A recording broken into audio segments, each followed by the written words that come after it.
আপনি কি জানেন নবীজির মৃত্যুর কিছুদিন আগে কি ঘটেছিল? একদিন নবীজি বাকিয়া নামক কবরস্থানে কবর জিয়ারত করতে যান। কবর জিয়ারত করে ফিরে আসার সময় নবীজির প্রচণ্ড মাথা ব্যথা করতে থাকে। এরপর তিনি জ্বরে আক্রান্ত হয়ে পড়ে। নবীজির জ্বর একটানা 13 দিন ছিল।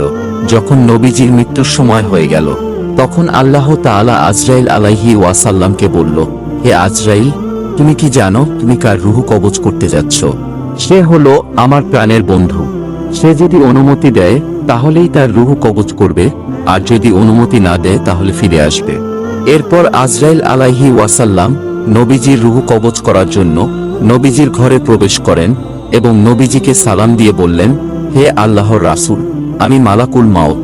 আপনি যদি অনুমতি দেন তাহলে আপনার রূহ কবজ করতে পারবো, নয়তো ফিরে যেতে হবে। তারপর নবীজি অনুমতি দিলেন এবং নবীজির রূহ কবজ করা হলো।